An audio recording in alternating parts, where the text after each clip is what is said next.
Good Monday morning. I am your host for Monday with the Mayor, Mayor Jody Carney. And today with me, I have in our studio the Parks and Rec Department of the Village of Plain City, Ms. Linda Granger and Mr. Denton Kitts. Welcome to Monday with the Mayor, and thank you for being on the show. Thank you, Jody. Thanks for having us out. This is a very exciting show to bring to our listeners and audience to talk about everything that is happening with the Parks and Rec Department. It hasn't been that long ago that really we didn't have a Parks and Rec Department. Linda, you were the first one the village hired. You want to tell us a little bit about how you came to Plain City and your time being the Parks Director? Sure. I was hired in 2016, and as you said, we didn't really have a Parks and Recreation Department. So initially, my primary job responsibilities were to manage the aquatic center and also the campground. And in addition, we supported a lot of the special events, but many of the special events actually weren't run by the Village of Plain City, which I think would surprise people. So over the years, the village has actually gained a lot of the special events and running them and managing them over the years. 4th of July, we've created Fall Fest, Bluegrass and Barbecue, Touch a Truck, Ice Cream with the Farmer, which you instigated, Jody, Yes. which has been really successful. So we've had a lot on our plate with that, and then also bringing other recreational opportunities. We've done goat yoga. We've done various creeking events, highlighting the Darby Creek. So just a plethora of things that are typically free to the community. So we're really excited being able to bring all those events to the community and really show them how important Parks and Recreation is.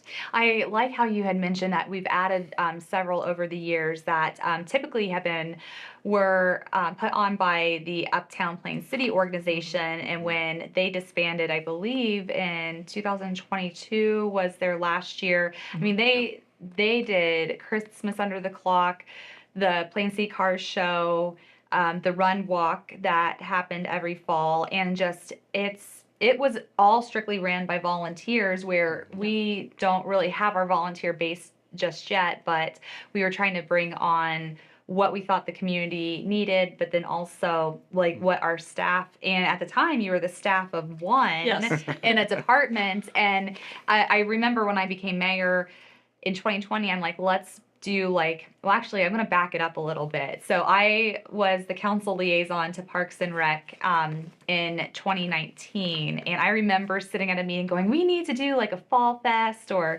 something that, we have, they have the Christmas events, they have the Easter egg hunt, which was sponsored by the Ladies Auxiliary, which now, again, we are hosting because of just membership and aging. It was a time where we needed to take it over because they were no longer doing it. But I remember sitting there going, I think we can have a fall fest, and you were like, wait, for like this year? And I'm like, yeah, let's sign up for this year. And then when putting it to pen to paper, I'm like, okay, maybe we'll look at 2020. And it didn't turn out to be like what we wanted it to be in 2020, but I think we had called it like costume party in the park and had food trucks and just like where people could at least get some social interaction, because we hadn't had it at that time. And then seeing it in 2021, again, I had helped you with the inaugural year of Fall Fest. And then that's where we can talk about where we had seen that we needed extra help in the Parks Yeah, absolutely. Department. So I think the village obviously has really embraces special events. We don't charge for them typically at all. We do get sponsorships from local businesses. And then the council and administration really feels that special events and investing in recreational programming is really important for the community. So we're really lucky to have that support. So as we took on more and more special events from organizations that no longer either they disbanded or perhaps moved to a different community, including the Easter egg hunt, including the farmers market as well, and we'll talk about that in a second. But it really got to the tipping point where one person can't do it all. So we were lucky enough to hire Denton Kitts, Parks and Recreation Assistant, about a year and a half ago. Denton comes from Columbus Metro Parks. He's been a wonderful addition. And he basically, I kind of threw farmer's market in his lap, and he has run with it, and he's grown it, and he's done some great things with farmer's market. So actually, Denton, and as I introduced you, I'd like you to talk a little bit about farmer's market and maybe also the nature preserve area that you obtained an EPA grant for. Yeah. So for the farmers market, it's been going on for about, I think, 16 years now. And UPCO originally was kind of the people who ran it.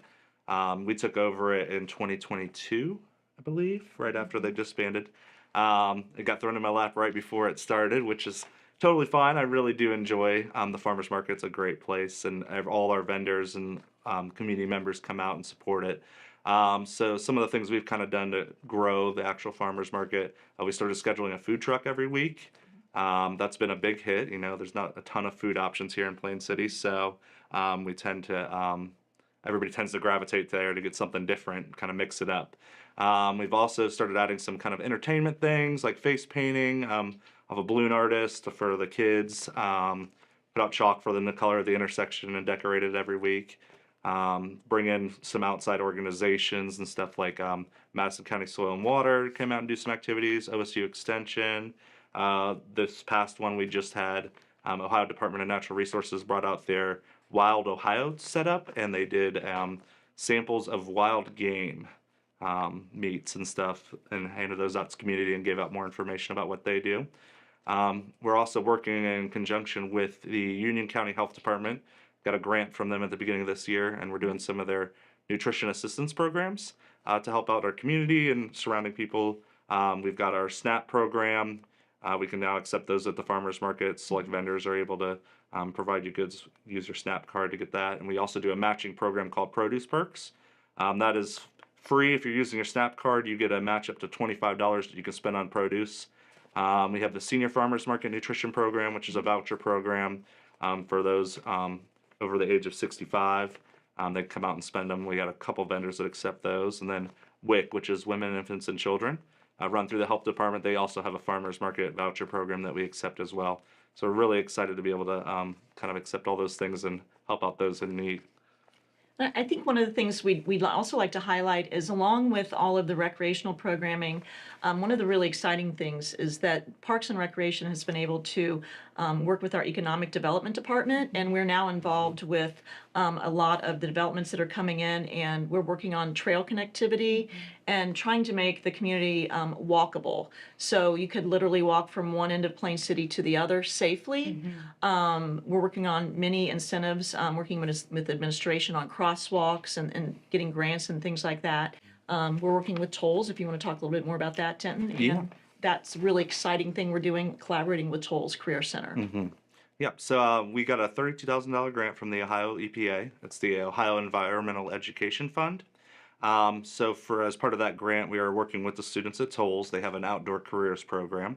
They're going to be coming out. I went into their class and presented about the area. We talked about it, and the kids helped put together plans of what they would like to see in the park. So we're trying to involve them in every step of the process. So they kind of drew out their own park plans and ideas, and what kind of trees to plant, what kind of plants do you want to see in there, and things like that. And then we are going to have them come out and tour the area and talk about why their ideas would work or not work. And then eventually later this year, we're going to be working on doing some of the actual work. So as Linda kind of mentioned, invasive removals, we'll be planting over 150 trees. We're going to try and do a prairie restoration in the area and add some recreational opportunities such as trails. There's a big quarry pond for fishing, a few other things like that. Yeah, so we are really excited about that, to offer that to the community. We're not quite there yet, but we are working on connectivity. We've been working in the background on how to connect to the Heritage Trail coming from Hilliard. So there's a lot of opportunity right now with working with some of the developers and making sure that, along with the developers coming in, they don't offer amenities to their own community, to their own neighborhood, that they offer it to the entire community. So that's been a really exciting development for Parks and Recreation as well. And what would you say? Because we also have the new 11-acre park in Madison Meadows, and that was kind of like that not just for the Madison Meadows community, but what does that look like to the entire community as a whole to utilize that park? I'm glad you brought that up. The village actually has obtained about 12 acres, and there's going to be a parking lot that's already been installed, a shelter that's being built right now with attached restrooms, and we're going to be putting in some athletic fields, whether it's t-ball, soccer, for youth in the community. So we're really excited about that as well. And actually a very nice playground. The nicest one we certainly have in Plain City at this point. So it's really exciting. We did get some grant dollars to do that from the ODNR, Ohio Department of Natural Resources.